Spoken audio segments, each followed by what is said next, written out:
So, I have a sort of mini wish list of things I would like to see Bullet Heavens integrate into their design to make them stand out and be more engaging. Today, we have one game that is attempting probably one of the most important things on that list for me: story.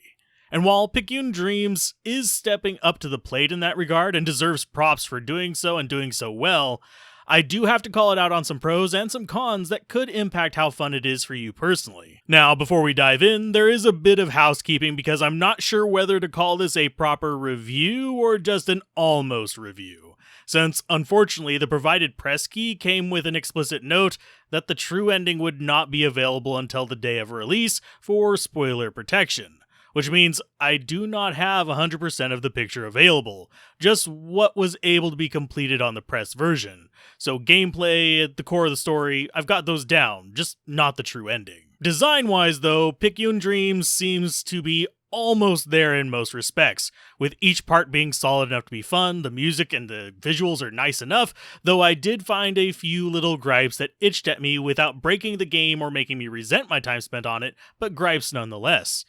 Reaching this quality level is important because it rides the fence between Bullet Heaven and Bullet Hell, which can both be easily ruined by poor balancing or planning, which this did not commit sins of either of those kinds. As far as the story bits, they adopt a similar glitch technology vibe as the rest of the game, with dialogue between the character and the bosses you encounter, as well as memories picked up by defeating said bosses and getting little memory sticks. This is where the first itch comes in though, since while the story is fine and follows the history of a small cohort trained and deployed to save the world, you can only unlock one of these bits of memory per run, it seems. So if you're really good and get 4 bosses in your first run, you will only unlock the first memory. So this means it does hit on one of my pet peeves about roguelite design in general, where a lot will impede story progression just behind deaths to artificially lengthen the game, and is one reason I hold up Rogue Legacy on a pedestal, since you can just get good at it and beat that entirely on your first full run, while a lot of modern games limit that progression per run to slow you down. Though in Picayune's defense, it is still a relatively short game in spite of the size of its skill tree and unlock pool, especially if you get good at it, and target specific unlocks on your runs, of course. So you can get all your trippy digital hallucinations and weirdly corrupted backstories unlocked over the course of a few hours on a weekend if you really lean into it. The other gripe I have for the story is how it handles your access to these story bits, and also what happens when you fail to unlock a story bit on a new run. This is because, between runs, there is a really neatly designed reboot sequence and breakdown of your stats, as well as an option to open the story bit you unlocked on the run if you want, which, while cool the first 3 or 4 runs, does start to get repetitive pretty fast due to its length, since you cannot just jump straight into another run. And generally in this type of game, you want to get the player either into another run or into the meta progression screens quickly to avoid disengagement, or in the case of this one, you want to get them into the story bits. Now, these intermission segments do make it nice to view the story bits since they do make them feel more integrated, and the story segments are pretty solid without spoiling the later stuff.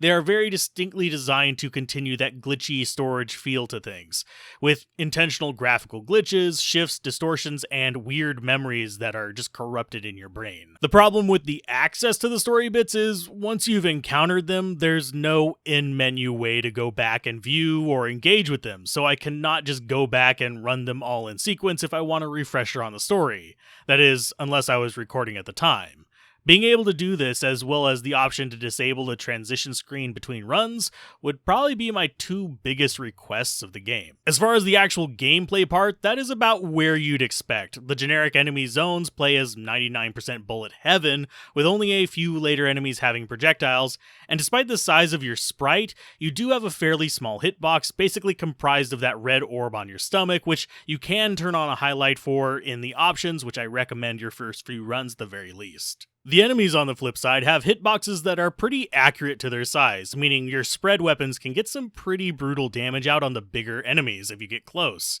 Now, there are also items of debris floating around, and while at first they'll just be your basic break the barrel for items and experience type deal, later on you can turn them into important parts of your strategy, with the upgrade tree making them explosive. The destructible objects also have the distinction in that they become harder to hit the closer you are to destroying them, as they shrink down with every hit, which weirdly enough makes an upgrade that auto pops them even more helpful, unless you want to test your dodging skills bobbing and weaving to them as they float through the massive enemies. That said, make sure it's an asteroid before you try to fly through something, since there is one enemy that looks uncannily the same as the asteroids in the Mix of the Chaos, and it's this floating skull with no other details on it. In the mix of these zones, you also have the optional things to engage with, the first one being red zones that have different effects based on the icons, ranging from exploding enemies to a ghost that follows you around and kills literally everything it touches, and is the secret to one of the hidden bosses too, and even one that causes enemies to spawn little spirits that remind me of the boos from Mario.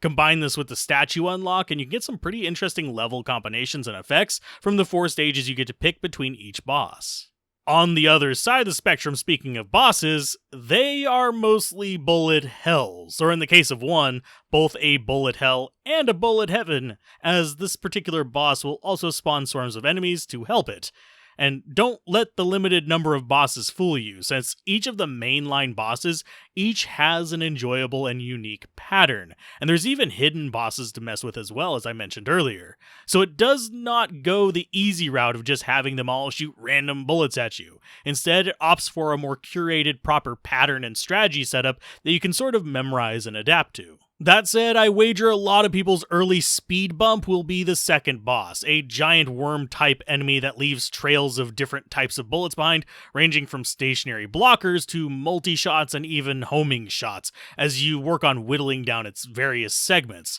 The rest of the bosses, except for the one that spawns allies, operate more in the realm of what you'd expect from a bullet heaven, with strong patterned shots based on the location of the boss as in relation to you. That said, I found the final boss a little hard to fight, not because of the patterns being particularly difficult, but rather because of the readability, which is a major drawback on that boss, since there were a lot of flashing portions and visual background noise that made it hard to see the details and actually plan your next move. Now, your weapon options, as far as most bullet heavens, will also influence how you fight them, and while it's easy to draw analogies with abilities in other games, since there really aren't any unexpected functionalities of skills and only conspicuous absence in the form of no passive regeneration that I found, the game actually does something most bullet heavens fail to do, and that is actually show your upgrades on the character themselves, more like Diablo does with its weapons and gear. So if you get the Buster Cannon, it shows up on your arm. The Saw Blade Shooter, that's an ankle weapon oddly enough,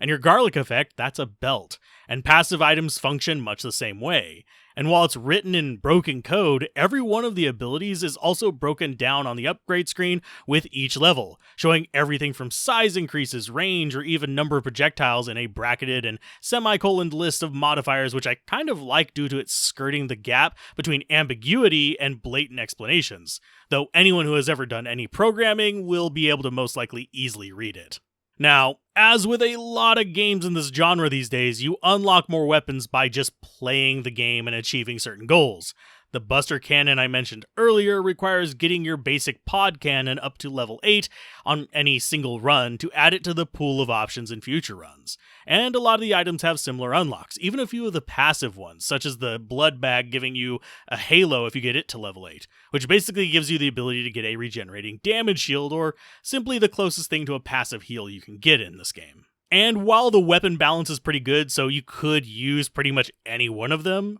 as with all RNG things, you will end up flooding your pool if you unlock too many of them. So as you progress through the game, it will necessitate putting skill points into the item bans and rerolls so you can get the items you want for whichever strategy you're focusing on for a given run. And beyond these unlocks of bans and rerolls, the skill tree, which you gain points for just by playing, is a bit hit or miss. There's some really good ones like exploding debris, experience boost, the statue unlock, and heals, but also some less interesting improvements scattered around, such as the 1% chance effects and such.